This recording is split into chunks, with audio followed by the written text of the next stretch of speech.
일상에 바쁜 여러분들을 대신해서 지식과 인사이트를 정리해드리는 매일 독서 매일 인사이트입니다. 오늘은 기분이 태도가 되지 않게, 이 책에 대해서 한번 살펴보도록 하겠습니다. 이 책은 제목에서 뭔가 인사이트를 느낄 수 있는 그런 개념들이 포함이 되어 있는 것 같아요. 자, 기분, 감정, 우리가 통제할 수 없는 것이죠. 우리에게 찾아오는 것을 태도, 그러니까 기분으로 인해서 태도가 영향을 받을 수 있겠지만, 태도라는 것은 우리가 삶을 살아가면서 우리의 노력 여하로 통제가 가능한 거죠. 그러니까 기분을 어떻게 다루느냐, 이것만이 중요한 게 아니라 그런 기분으로 내 태도가 어떻게 영향을 받는가, 그런 것들을 관찰을 하고 태도를 통제해 나가야 되겠다, 이런 생각들을 이 제목 자체만으로도 할 수 있는 것 같습니다. 그와 관련돼서 몇 가지 내용들을 살펴보도록 하겠습니다. 인격의 지표, 어른의 기준, 이런 소제목을 달아봤는데, 이 책을 읽으면서 그런 생각을 하게 됐어요. 기분이 태도가 되지 않게 하는 능력, 그것이 바로 인격을 나타내는 그런 지표가 되지 않을까. 그리고 우리가 나이와 관계없이 진정한 어른인가 그렇지 않은가, 그런 것들을 또 판단하는 기준이 되는 것이 아닌가, 그런 생각을 해봤습니다. 삶에서 여러 가지가 중요하겠지만 우리의 일상을 지배하는 것들은 사실 우리의 태도죠. 우리가 남을 대하는 태도, 그리고 우리의 주변에서 나를 대하는 태도. 그런데 그러한 태도가 자신의 기분이 좋지 않다고 해서 주변에 해를 끼친다거나 분위기를 망친다거나 그렇게 해서는 안 되겠죠. 그러니까 우리의 일상에서 이런 모습들이 너무 많은 거예요. 예를 들어서 집에서 안 좋은 일이 있었다, 그래서 회사에서 그런 것들을 막 표출하고, 만만한 후배한테 막 신경질 내고, 또 회사에서 좋지 않은 일이 있었다, 아빠가 집에 와서 그런 기분으로 온 집안을 막 싸늘하게 만들어 버리고, 때론 자녀에게 막 화풀이를 하거나 이런 경우 많죠. 그러니까 우리 속담에도 종로에서 뺨 맞고 한강에서 눈을 긴다, 그런 얘기 있잖아요. 단순히 웃어 넘길 수 있는 부분이 아니라 우리 삶에서 너무나 결정적으로 중요한 부분이 되지 않을까, 그런 생각이 듭니다. 자신의 기분이 타인에게는 사실 어떤 민폐라든가 폭력으로 변화가 될 수도 있는 부분이라는 거예요. 그러면 그 기분으로 부정적 에너지를 발산하는 그 사람이 문제냐? 당연히 문제죠. 근데 이거는 그 사람으로 인해서 다른 사람이 피해를 보는 걸 떠나서 본인에게도 큰 피해가 가게 된다는 거예요. 왜냐? 우리 주변에서 감정 기복이 심하고 이런 경우 어떻습니까? 쉽게 질리죠. 피곤하고. 그러니까 주변에 있는 소중한 사람들이 또 떠나가는 그런 계기를 만드는 거예요. 그래서 기분이 태도가 되지 않게 하는 것, 이것은 인격의 지표이며 어른의 기준이 될 수 있다. 그리고 우리는 안 좋은 감정을 남에게 전달하지 않기 위해서 노력하는 사람, 그러한 태도를 지향하는 사람, 그리고 이런 것들은 아주 사사로운 그런 것이 아니라 우리의 일상의 거의 대부분을 차지하고 있는 부분이기 때문에 우리가 꼭 성취해야 될 그런 인격이 된다, 이런 부분들에 대해서 깊게 생각해보는 계기가 된 것 같습니다.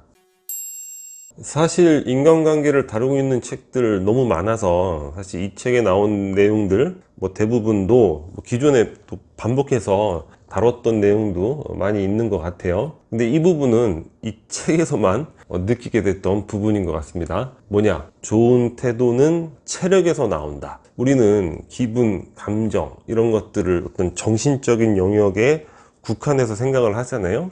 근데 우리의 모든 영역들이 정신, 육체 이렇게 따로따로 분리해서 적용되는 건 아니고 모든 부분들이 이렇게 복합적으로 적용이 된다는 거죠. 그래서 이 기분이나 감정은 말할 것도 없고, 특히 태도, 이런 부분은 우리의 그 체력과 밀접한 연관이 있다는 겁니다. 왜냐? 태도는 사실 뭐예요? 집중력이 필요하죠. 내가 어떤 태도를 유지해 나갈 것인가, 끊임없이 태도를 관찰하고 지켜나가는 이런 집중력이 필요한데, 이런 집중력에는 체력이 필요하죠. 체력이 없이 어떤 집중력을 발휘하기는 어렵죠. 그죠?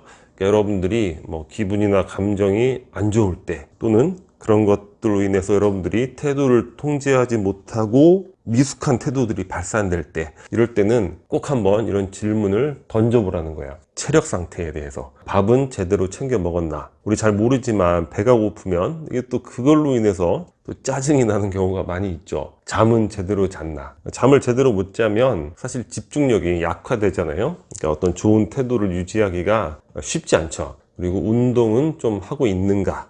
운동. 특히 폐활량 이런 것들, 활력을 유지할 수 있는, 이 활력과 태도도 사실 굉장히 연관력이 있잖아요. 그래서 이 체력에 관련된 부분은 이 책에서만 느껴보는 아주 독특한 인사이트가 아닌가, 이런 생각이 들었습니다.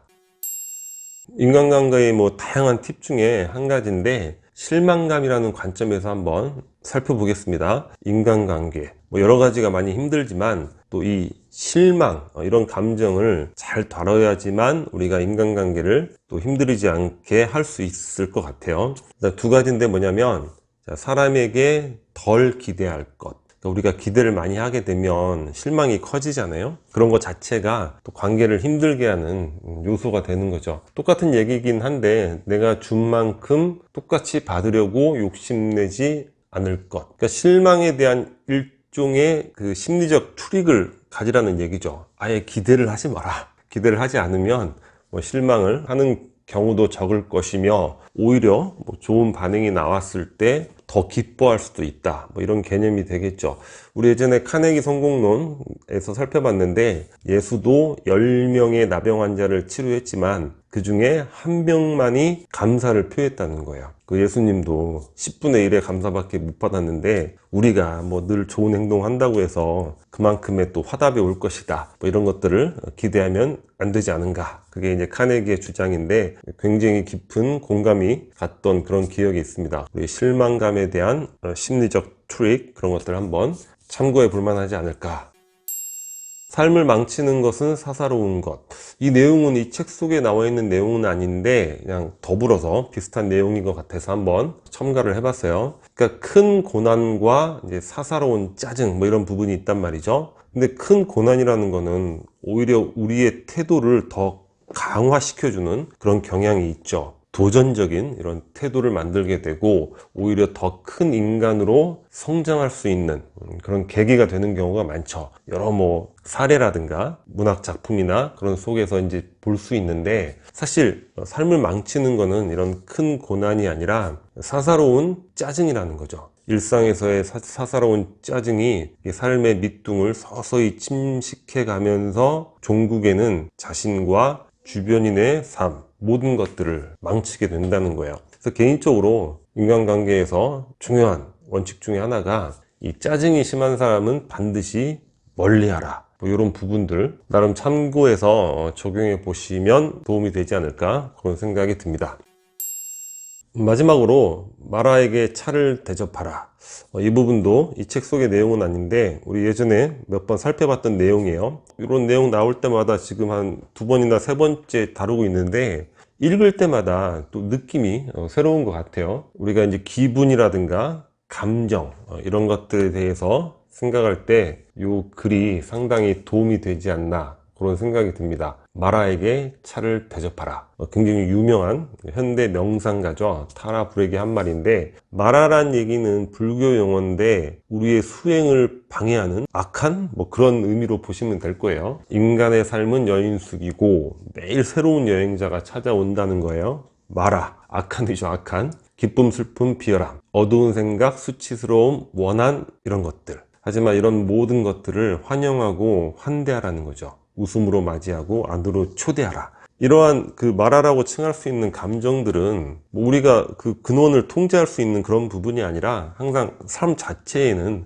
늘 여행자처럼 이제 오고 가는 그런 존재라는 거죠. 그 부정적 감정이 왔을 때 그것과 맞서 싸우는 것, 이건 많은 전문가들이 이야기를 하죠. 오히려 그 부정적 감정에 더 빨려 들어가는 그런 결과만이 나온다는 거예요. 그러지 말고 그 감정에 네이밍을 하라는 거예요. 이름을 붙이고 차를 대접하듯이 환대하는 마음으로 가만히 바라보면 우리는 그 마라에 휘둘리지 않게 된다고 합니다. 읽을 때마다 새로운 느낌이 드는 그런 글인 것 같아서 오늘도 마지막에 잠깐 소개를 드려봅니다. 이 책 기분이 태도가 되지 않게, 그렇게 깊이 있는 내용은 아니지만 저는 여튼 이 제목에서 나타나는 기분과 태도, 그러니까 기분, 감정, 그 발생을 우리가 통제할 수 없는 그런 부분이지만, 자, 태도라는 부분, 이런 부분은 우리가 노력으로, 집중력으로 통제할 수 있는 영역이다. 이 부분까지는 어떻게 할 수는 없겠지만 이것이 태도에 영향을 미치게 해서는 안 되겠다. 그거는 나뿐만 아니라 내 주변을 망치게 되는 결과. 그래서 우리는 반드시 기분이 태도가 되지 않게 그런 수준을 달성할 수 있도록 노력을 해야 된다. 이렇게 한번 정리해보면 어떨까 생각이 듭니다. 자, 오늘 영상은 여기서 마치도록 하겠습니다. 여기 캐릭터처가 구독 버튼이고요. 구독과 좋아요 많이 부탁드리겠습니다. 감사합니다.